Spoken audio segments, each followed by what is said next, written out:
This is Amy Chan from CakeDecoratingSchool.com, and if you like cake decorating, you're in the right place. If you're interested in these products, check the links in the description. So in this video, we're talking about using metallic airbrush food coloring, right? So there's a bunch of different brands, and one important thing to remember is that over time, those metallic flecks and particles, as you can see with my silver, will settle.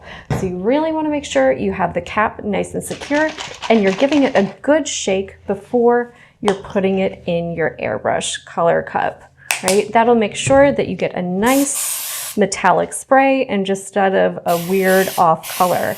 It'll probably take you a few coatings to get a nice sheen. And if you need to, give it a few seconds, even a minute or two, let it dry in between. And this will work really well on fondant and on buttercream. I find that the metallic sheens, because of the slight difference in the pigment, will make sure that it dries kind of flat and can be refrigerated. So you can see now we've got this nice gold tone on there, right? It's metallic, it's shiny, it's really even and well coated. It'll just take you a couple of coats to build up that nice metallic color. And these come in a variety of different shades, so think gold, silver, pearl. Gotten copper and various metallic sheen colors before, and they're all really nice, and it's a great effective way to spray large areas, especially if you want something like an all gold silver wedding cake, right? So it's a good way to cover a large surface area really quickly and economically.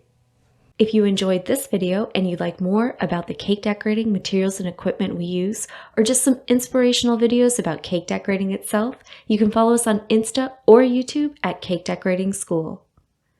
If you'd like to know more about yearly membership and what it entails, you can go to www.cakedecoratingschool.com for more information. And if you're interested in these products, you can check the links in the description.